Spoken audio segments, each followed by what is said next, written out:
welcome back to the Mike and Andrew Show. I'm Andrew Surwick here again with Mike Meredith. Mike, I know we didn't have an episode on Thursday. I completely forgot. My family was in town, was coming to coming into town that Thursday night. So change of plans. So we're back today instead. But Mike, how are you doing, man? How's the weekend? Man, it was great. Went up north for the Memorial Day weekend. It was a lot of fun. Yes, it was a good weekend. Nice weekend, of course.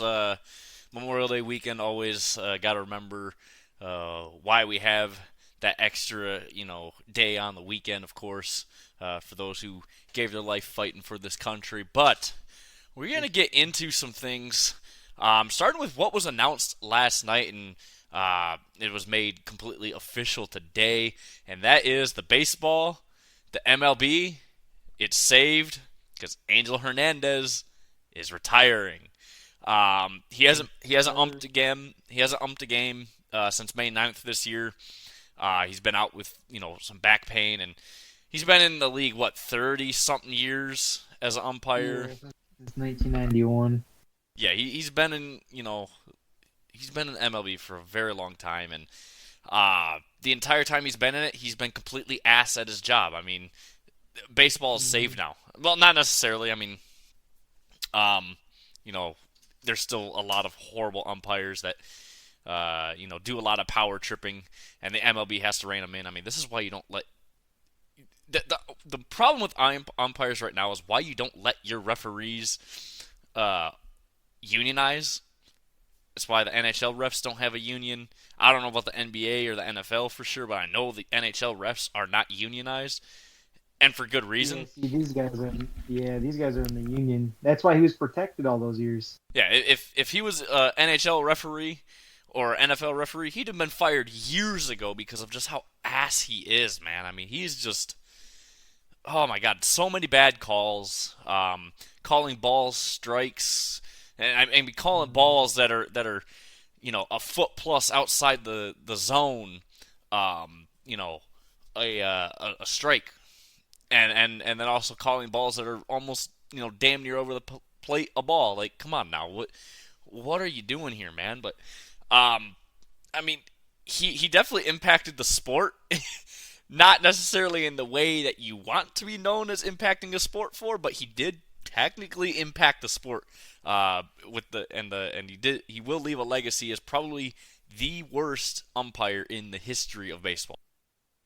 Yeah, just so bad, man. Yeah, because people were saying for years, like, bro, how is he not fired? And it was like because he's a part of the union. Like they have a union where umpires just can't get fired. And then people were joking. They were like, yeah, someone was like, yeah, your time is up, buddy. You gotta retire. Like basically as a way to be like, yeah, we can't fire you, but you gonna basically have to retire. So hey, whatever it takes, man.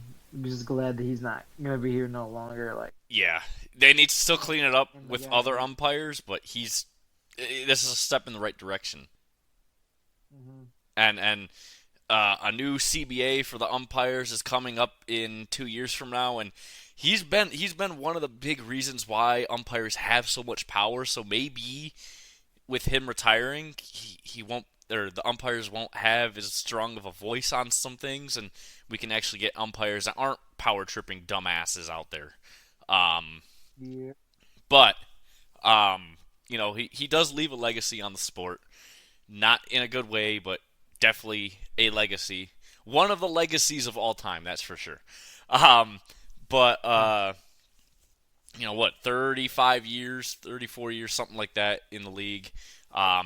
2017, he files a lawsuit against the MLB saying it was racial discrimination why he doesn't umpire any Yeah. World Series. No, it's because you fucking suck at your goddamn job. If you were even 10% better than what you were, you might have actually had a chance to ump a uh, a World Series series. But no, you are so fucking awful at your job. They won't let Hmm. you do the most high stakes series for a reason. Is because you quite literally have made so many uh, outcomes of games turn differently because of your bad judgment calls, and it's just terrible. And there's no obviously responsibility like any umpire in the major leagues that they just don't take any responsibility for what they do. The last umpire I think I ever have seen taking responsibility for a mistake that they made was Jim Joyce um, Yeah. when he messed up Armando Galarraga's perfect game. And as a Tigers fan, that one still fucking stings to this day because in my head it still is a perfect game, but no umpire does that anymore. No umpire takes responsibility for anything, and Angel Hernandez is the worst of the worst when it comes to that. Yeah, he is just so trash. Like, so glad that he's gone. Yeah, I'm sure players are also happy that he's gone because man, he screwed over a lot of players on both sides of the dugout, But he definitely won't be missed at all. Rest in piss, and enjoy retirement.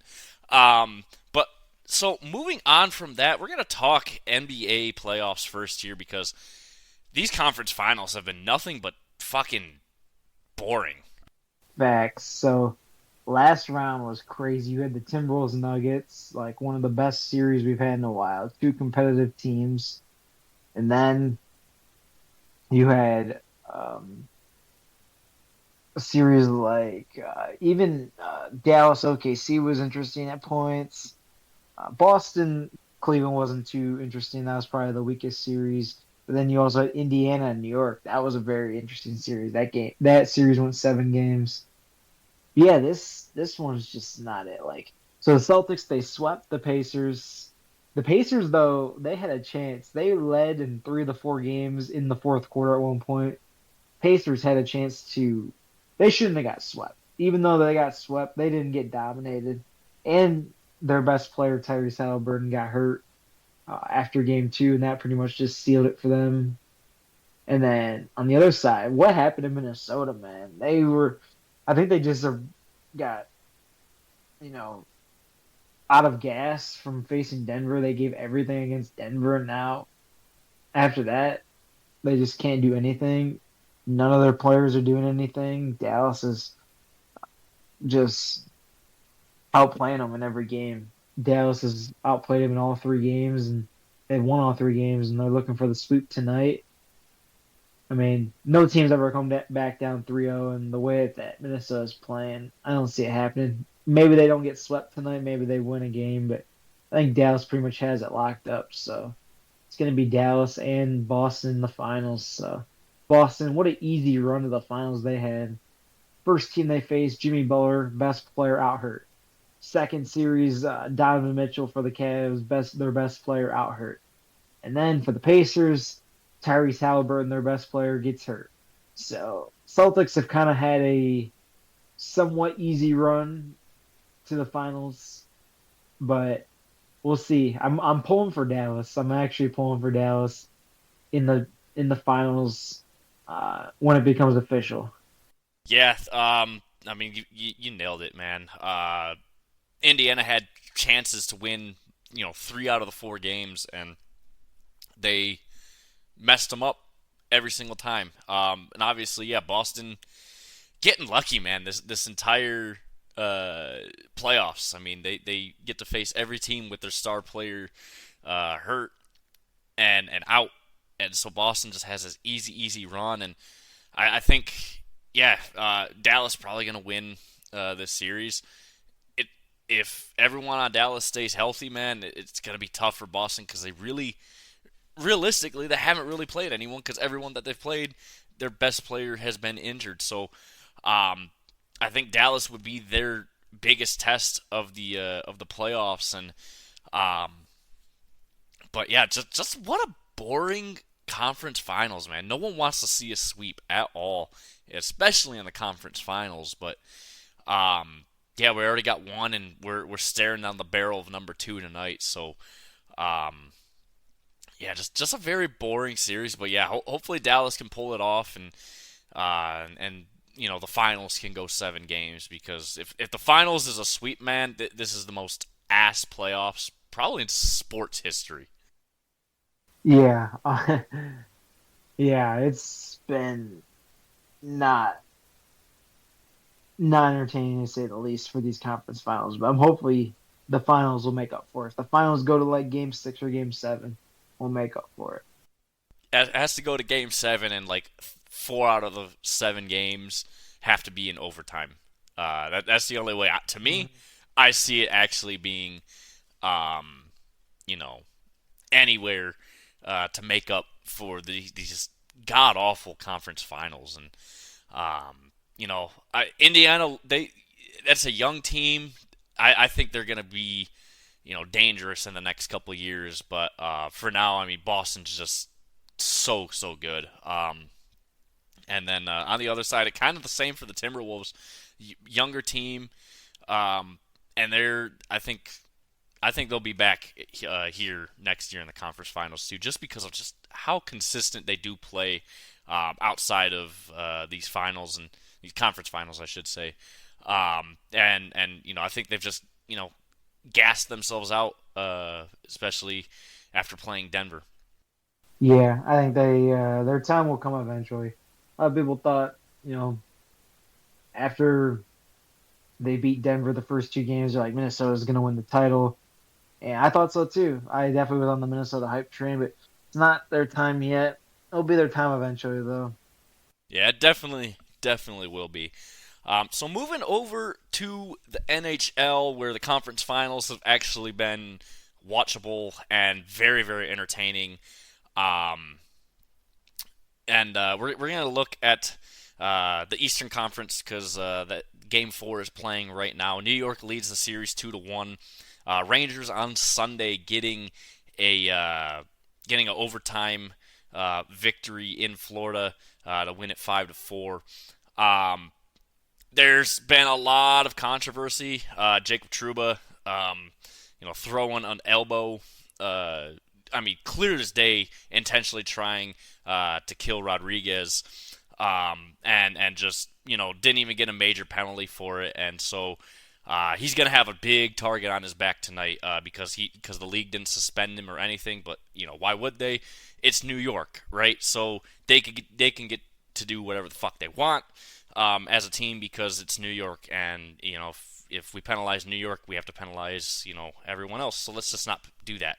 Um, but yeah, no, it's been a crazy series. I believe Florida won game two, or no, game one on the road, and then they've lost the last 2 games, both in overtime, to the Rangers. And so Florida tonight, I think their biggest goal is one, try to knock out Trouba, and then also just get the series even in Game 4 at home because that's going to help them, going forward. But they were able to steal one on the road in Game 1, which was very important.